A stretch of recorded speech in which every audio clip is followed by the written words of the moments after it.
심리학이 이토록 재미있을 줄이야 하는 책에 있는 내용입니다. 제목: 지금 행복하자고 하면서 왜 미래에 집착할까? 개미와 배짱이의 만족지연 내용입니다. 추운 겨울밤 문을 두드리는 소리가 들립니다. 문 밖에는 떨고 있는 배짱이가 서 있습니다. 여러분이라면 문을 열어줄까요? 옛날에 개미와 배짱이가 한 마을에 살고 있었습니다.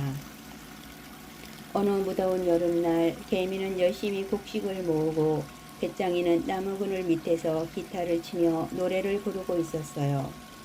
하루는 배짱이가 더운 여름날에도 쉬지 않고 일만 하는 개미를 보고 말했습니다. 개미야, 힘들게 일만 하지 말고 조금 쉬어가면서 해. 그러자 개미가 말했습니다. 겨울을 행복하게 보내려면 지금의 고통은 참아야 해. 겨울? 지금 먹을 게 이렇게나 많은데 뭐하러 벌써 겨울을 걱정해? 넌 정말 한심하구나. 여름은 언제까지고 계속되지 않아. 지금 미리미리 식량을 준비하지 않으면 겨울에 굶어 죽게 될 거라고. 개미는 대신 배짱이가 못마땅했습니다. 개미에게 배짱이는 미래에 대한 아무런 희망이나 비전도 없는 한심한 청춘일 뿐이었죠. 어느덧 여름이 가고 혹독한 겨울이 왔어요. 겨울에 먹을 음식을 미리 준비하지 않은 배짱이는 먹이를 찾아 눈속을 헤맸습니다. 하지만 아무것도 구할 수 없었지요. 매서운 추위에 배짱이의 정신은 점점 혼미해져 갔습니다. 그때 배짱이는 따뜻한 불빛이 새어나오는 집을 발견했어요. 그곳은 바로 개미의 집이었지요. 개미는 여름날 열심히 일한 덕분에 아득한 집에서 충분한 식량과 함께 편히 지내고 있었답니다. 배짱이는 개미의 집에 찾아가서 음식을 나눠달라고 부탁했어요. 하지만 개미는 매몰차게 문을 닫으며 말했어요. 꼴 좋다. 그 더운 여름날 내가 땀 뻘뻘 흘리면서 일하고 있을 때 넌 뭐 했니? 한가롭게 기타나 치면서 노래만 불렀잖아. 그러게 이런 날을 대비해서 놀지 말고 열심히 일했어야지. 개미와 배짱이 이야기에서 개미는 부지런함의 상징으로 등장한다. 뜨거운 여름 내내 쉬지 않고 일한 개미는 덕분에 춥고 혹독한 겨울을 풍족하게 보낸다. 개미의 이런 행동을 심리학에서는 만족지연이라고 한다. 만족지연이란 미래의 만족을 위해 현재의 만족을 얼마간 미루는 것을 말한다. 이 용어는 베스트셀러 마시멜로 이야기 덕분에 이미 많은 사람들이 알고 있는 것이기도 하다. 마시멜로 이야기는 미국 스탠퍼드 대학의 미셸 박사가 한 마시멜로 실험을 기반으로 하고 있다.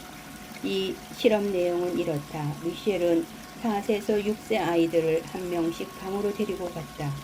그리고 아이들에게 마시멜로를 나눠주면서 선생님이 15분 뒤에 방으로 다시 올 텐데 만약 그때까지 마시멜로를 먹지 않고 기다리면 상으로 마시멜로 하나를 더 줄게 라고 말했다. 이때 아이들의 반응은 다양했다. 선생님이 방에서 나가자마자 마시멜로를 바로 먹어버리는 아이들이 있는가 하면 15분을 꾹꾹 참고 결국 마시멜로를 하나 더 받아내는 아이들도 있었다. 실험이 끝나고 미셸은 실험에 참여했던 아이들의 성장 과정을 14년 동안 관찰했다. 그랬더니 놀라운 결과가 나타났다. 15분간 마시멜로의 유혹을 참아낸 아이들은 마시멜로를 바로 먹은 아이들보다 학교 성적이 훨씬 높았고 교우 관계도 원만했다. 심지어 미국 대학에 지원할 때 쓰이는 SAT 평균 점수가 210점이나 높았다. 다시 말해 마시멜로의 유혹을 이겨낸 아이들이 그렇지 못한 아이들보다 성공적인 삶을 살 가능성이 훨씬 높았던 것이다. 그렇다면 어떻게 마시멜로를 먹고 안 먹고의 차이가 이러한 나비 효과와 같은 결과를 가져온 것일까? 사실 실험에 쓰인 마시멜로는 유혹을 상징한다. 그래서 마시멜로가 먹고 싶다는 욕구를 참는 것은 인내력 문제로 귀결된다. 아이들은 미래의 마시멜로를 하나 더 얻기 위해 눈앞에 있는 마시멜로의 유혹을 견뎌야 했기 때문이다. 마치 이솝 우화 속 개미가 여름에 당장 쉬고 싶은 마음을 꾹꾹 참은 것처럼 말이다. 미셸의 마시멜로 실험은 참는 자에게 복이 있다. 고통 없이 얻을 수 있는 것은 아무것도 없다. 인내는 쓰다. 하지만 그 열매는 달다든 인생의 진리라 일컬어지는 수많은 격언과도 일맥상통하여 선풍을 일으켰다. 또 각종 개발서는 만족 지원 능력이 성공의 열쇠다라고 강조했다. 교육 현장에서도 교사들이 학생들에게 삶에 도움이 되는 이야기로 마시멜로 실험을 자주 언급하기도 한다. 그렇다면 인내력은 기를 수 없는 것일까? 선생님이 나가자마자 마시멜로를 먹었다고 해서 평생 유혹에 잘 넘어가고 인내력이 약한 사람으로 살아야 하는 것일까? 그건 아니다. 다행스럽게도 인내력을 기를 수 있는 구체적인 방법이 있다. 그 방법은 스탠퍼드 대학의 반드라 명예교수와 그의 동료들이 한 실험에서 알 수 있다. 우선 연구자들은 실험 참가자들을 4집단으로 나누었다. 그리고 참가자 모두에게 자전거 운동을 시켰다. 이때 첫 번째 집단에게는 운동 목표와 피드백을 아무것도 주지 않았다. 두 번째 집단에게는 목표만을 주었고 세 번째 집단에게는 피드백만을 주었다. 마지막으로 네 번째 집단에게는 목표와 피드백 둘 다 주었다. 여기서 말하는 목표란 오늘은 어제보다 3분 더 운동을 하겠다와 같은 것이었으며 피드백은 멋져요, 좋아요, 다리 근육이 좀 더 탄탄해진 것 같네요 같은 것들이었다. 실험 결과 목표와 피드백 둘 다 주었던 네 번째 집단에서 자전거 운동 시간의 증가폭이 가장 큰 것으로 나타났다. 즉, 목표에 맞춰서 운동을 하고 주위 사람들로부터 피드백을 받을 때 인내력이 크게 향상된 것이다. 그런데 마시멜로의 실험대로 삶의 초점을 미래에 맞추고 현재의 행복을 미루는 것이 과연 옳은 것일까? 소련의 시인이자 소설가인 보리스 파스테르나크가 한 말이 있다. 사람은 살려고 태어났지 삶을 준비하려고 태어나지는 않았다. 즉, 미래에 대한 지나친 준비는 현재에 대한 낭비가 될 수 있다는 것이다. 예전에 한 강연 프로그램에서 어느 가수가 했던 말이 사람들의 공감을 불러일으킨 적이 있다. 그녀는 어느 날 아침에 언니 운동화 좀 신고 나갈게 하고 정말 아무렇지도 않게 나갔던 동생이 갑작스러운 사고로 숨지게 되면서 오늘이 마지막 날이라는 생각으로 살자는 생각을 가지게 되었다고 한다.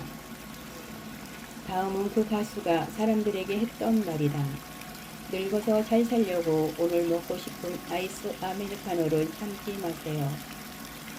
몸살이지 말고 하고 싶은 거 마음껏 하세요. 저금도 너무 많이 하지 마세요. 먹고 싶은 거 다 드세요. 안정적인 길이라고 공무원 합격이나 대기업 취업에 너무 매달리지 말고 삶을 낭만적으로 즐기세요. 오늘이 내일보다 더 중요한 날입니다. 올지 안 올지 모르는 미래 때문에 아름다운 젊음을 흡사하지 마세요. 개미와 배짱이 이야기에서 개미는 추운 겨울을 대비하기 위해 뜨거운 여름날을 쉬지도 못하고 계속해서 일만 한다. 아마 개미는 나중에 이렇게 후회할지도 모른다. 자신이 덜 행복했던 것은 항상 현재의 행복보다는 미래의 행복만을 살았기 때문이라고 말이다. 반면 배짱이는 현재의 행복에 좀 더 집중하며 살았다고 볼 수 있다.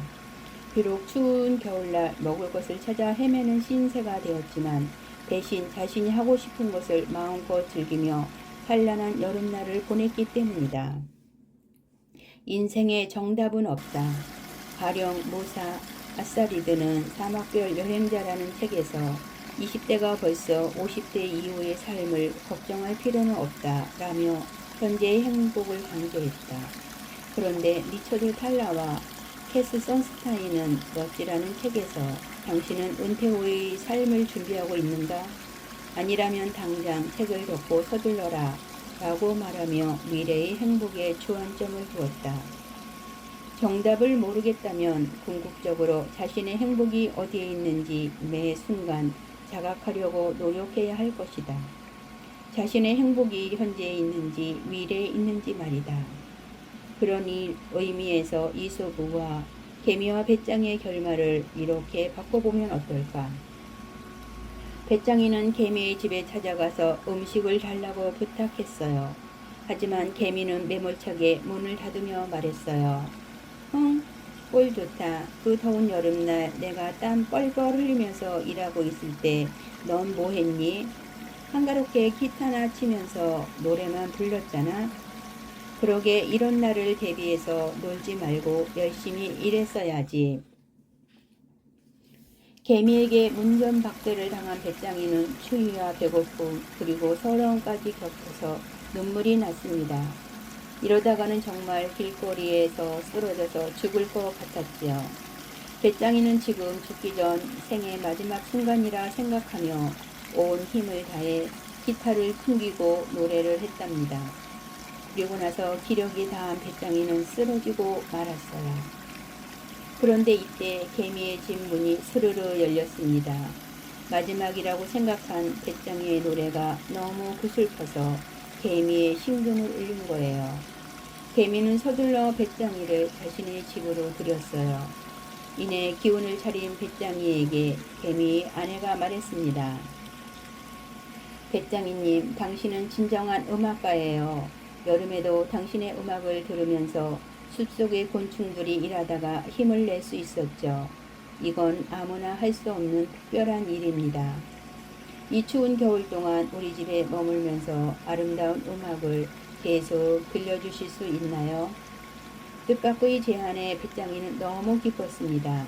하지만 자기를 싫어하는 개미가 마음에 걸렸어요. 그때 개미가 헛기침을 하며 말했습니다. 생각해보니 여름날 음악소리 때문에 덜 힘들었던 것 같기도 하고. 배짱이는 개미에게 따뜻한 미소를 지었습니다. 그해 겨울 배짱이는 따뜻한 개미집에서 좋아하는 기타를 실컷 펴며 행복한 겨울을 보낼 수 있었답니다. 한 걸음 더. 현재를 즐기려면 현재에 집중해야 한다. 카르페 디움은 로마 시인 호라티우스가 한 말이다. 이 말은 눈앞의 기회를 놓치지 말고 현재를 즐기라는 뜻이다. 그런데 많은 사람들은 과거에 너무 매여 있거나 미래에 대해 불안해하면서 현재를 즐기지 못하고 있다. 그렇다면 현재를 즐기라는 말은 구체적으로 어떻게 하라는 말일까? 첫째, 현재 내 몸의 감각에 집중한다. 다시 말해 지금 내가 하는 일의 감각적인 부분을 천천히 주목해 보는 것이다. 예를 들어 양치할 때 풍기는 치약 냄새와 칫솔이 치아에 닿는 느낌, 그리고 칫솔을 움직일 때 나는 소리 등에 집중하는 것이다. 이 방법은 의식의 흐름을 현재로 가져오게 하는 데 도움을 준다. 둘째, 현재로 의식을 가져올 수 있는 활동을 한다. 구체적으로 명상하기, 요리하기, 그림 그리기, 자동차 내비게이션을 보지 않고 새로운 길로 가보기, 강아지 돌보기, 오늘 할 일 작성하기 등이 있다. 셋째, 현재 나에게 주어진 것에 감사한다. 이제 익숙해진 것들을 새삼 새롭게 느껴보는 연습을 하는 것이다. 다시 마시멜로의 실험으로 돌아가 보자. 어쩌면 이 실험에서 중요한 것은 아이가 마시멜로를 바로 먹었느냐 안 먹었느냐가 아닐지도 모른다. 선생님이 사라진 15분 동안 아이가 무엇을 하며 시간을 보냈는지가 더 중요할 수도 있다. 마시멜로를 바로 먹고 흥미거리를 찾아서 15분을 알차게 보낸 아이가 선생님이 올 때까지 마시멜로를 먹을지 말지 갈등하며 15분을 힘겹게 기다린 아이보다 더 행복한 삶을 살 수도 있는 것이다. 여기서 중요한 질문이 있습니다. 개미는 배짱이를 도와줬을까요? 옛날 이야기에서는 대부분 도와주지 않습니다. 왜냐하면 이 이야기는 지금의 즐거움보다 미래 준비가 더 중요하다는 교훈이기 때문입니다. 그런데 여기서 생각해 볼 것이 있습니다. 배짱이는 정말 게으른 존재였을까요? 사실 배짱이는 노래를 불렀습니다. 어쩌면 그는 음악가였을지도 모릅니다. 그래서 이런 질문이 생깁니다. 세상에 개미만 있다면 세상은 행복할까요? 사람의 삶에는 두 가지가 모두 필요합니다. 개미의 준비, 배짱이의 즐거움. 그래서 가장 좋은 삶은 개미처럼 준비하고 배짱이처럼 즐기는 삶입니다. 여러분이라면 추운 겨울에 배짱이가 찾아왔을 때 문을 열어줄까요?